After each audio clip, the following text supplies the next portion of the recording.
Assalamualaikum warahmatullahi wabarakatuh. Alhamdulillahirabbil alamin, wassalatu wassalamu ala anbiya'i wal mursalin Muhammadin wa ala alihi wa sahbihi ajma'in. Asyhadu an la ilaha illallah wa asyhadu anna Muhammadar Rasulullah. Saudara-saudaraku, hari ini ya tanggal 10 Oktober, mungkin tidak banyak yang tahu ya. Ini sekaligus untuk memberitahu gitu ya. Jadi pada hari ini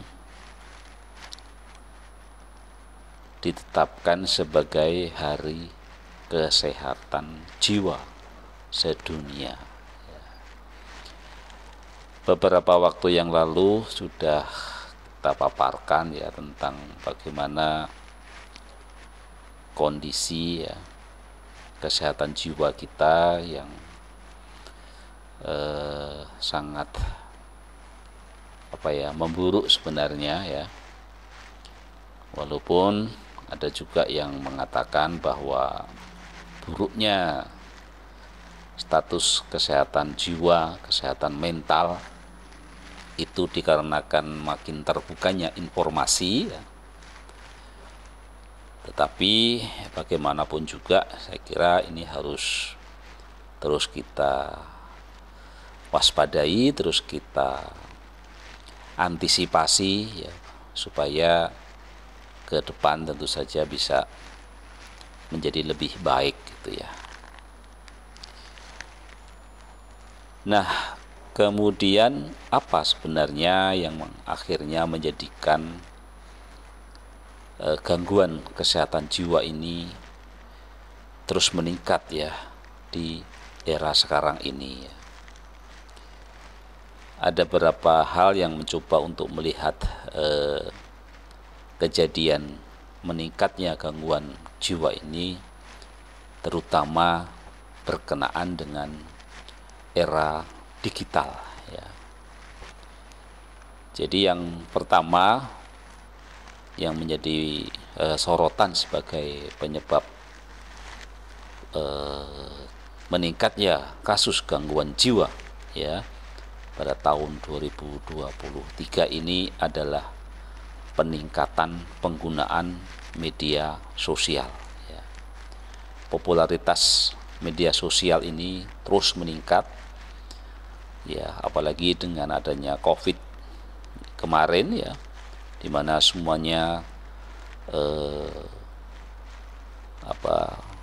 pendidikan dan segalanya itu berbasis digital gitu ya, dengan istilah yang disebut sebagai daring gitu ya. Nah, interaksi yang konstan dengan platform-platform ini telah menyebabkan peningkatan rasa cemas ya, kecemasan sosial, dan juga perasaan kurangnya kepuasan diri di kalangan pengguna ya. Ini terutama di kalangan remaja ya. Jadi bagaimanapun juga media-media sosial itu telah menimbulkan banyak kecemasan, banyak ketidakpuasan gitu ya. Kemudian yang merupakan penyebab yang kedua ya dari meningkatnya gangguan kejiwaan ini adalah tekanan kehidupan yang makin modern ya. Tuntutan hidup modern ya, termasuk pekerjaan yang menantang ya, tekanan sosial dan juga ekspektasi yang terlalu tinggi ya. Ini juga dapat menjadi pemicu untuk gangguan kejiwaan ya, gangguan kesehatan jiwa seperti depresi dan juga kecemasan tadi ya. Jadi tekanan kehidupan modern ini menimbulkan harapan-harapan kita itu kadang-kadang terlalu tinggi ya. Ya, sangat berbeda di era saya dulu gitu ya. Jadi sekarang ini harapan terlalu tinggi, sementara kenyataan kadang-kadang sangat jauh gitu ya. Kemudian penyebab yang ketiga adalah isolasi sosial ya. Jadi meskipun di era digital ini telah membawa kita menjadi lebih dekat dalam konektivitas ya, sehingga kita bisa berkomunikasi dengan orang di berbagai belahan dunia ya. Apalagi kalau kita didukung dengan kemampuan bahasa kita yang bagus ya, kita bisa berkomunikasi dengan berbagai macam bahasa, maka ada kesan kan konektivitas kita sebenarnya makin meningkat ya.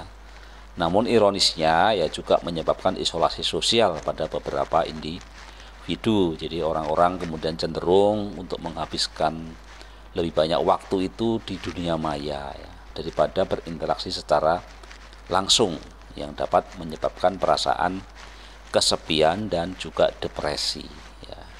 Jadi bergaul dengan dunia maya bisa meningkatkan konektivitas kita ke seluruh penjuru dunia ya, tetapi ya kita harus juga memikirkan ya bergaul dengan dunia nyata ya. Kita harus keluar dari ruangan kita ketemu dengan orang, saya kira itu perlu ya. Jadi saya kira kegiatan-kegiatan perkumpulan-perkumpulan ya, pertemuan-pertemuan, saya kira ini memang perlu digalakkan kembali ya, tidak hanya pada orang tua yang memang sebenarnya masih ada kesadaran untuk itu, tetapi juga pada remaja ya.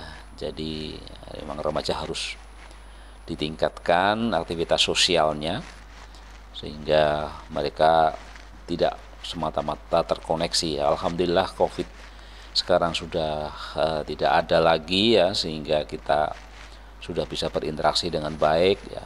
Makanya sebagai nyaur utang saya sebagai pengajar juga, saya selalu menekankan ke mahasiswa, Pak ini online offline gitu, offline ya. Jadi pokoknya kita sebisa mungkin offline, jadi kita bisa ketemu muka, tidak hanya bertemu secara virtual melalui saluran-saluran komunikasi yang ada ya. Kemudian yang terakhir ya, ada 4 penyebab meningkatnya gejala gangguan kejiwaan, gangguan mental ya, adalah kelebihan informasi ya, dan overload. Jadi kadang-kadang sudah sangat overload ya.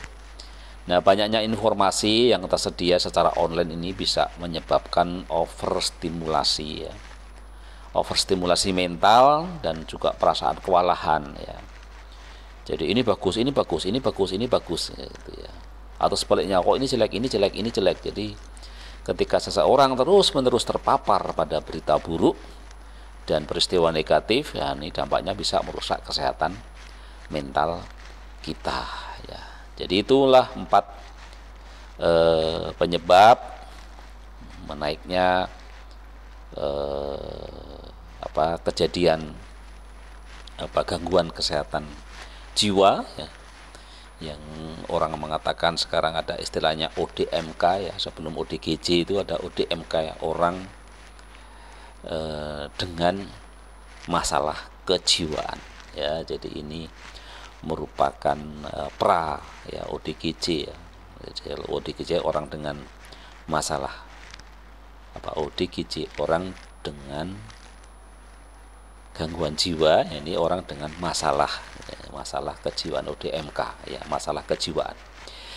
Baik, itu yang bisa kita sampaikan ya. Selamat merayakan Hari Kesehatan Mental Dunia ya, dan mudah-mudahan informasi tadi punya manfaat, dan mari kita tingkatkan pertemuan-pertemuan kita sesama manusia ya. Jangan halang-halangi orang untuk bertemu ya, karena salah satu pertemuan-pertemuan itu insya Allah akan bisa meningkatkan kesehatan mental kita ya, kesehatan jiwa kita, dan insya Allah kita tidak perlu masuk dalam orang-orang yang teridentifikasi sebagai orang dengan masalah kejiwaan. Sekian, salam sehat, sehat fisik, sehat mental, sehat sosial, dan sehat spiritual. Wassalamualaikum warahmatullahi wabarakatuh.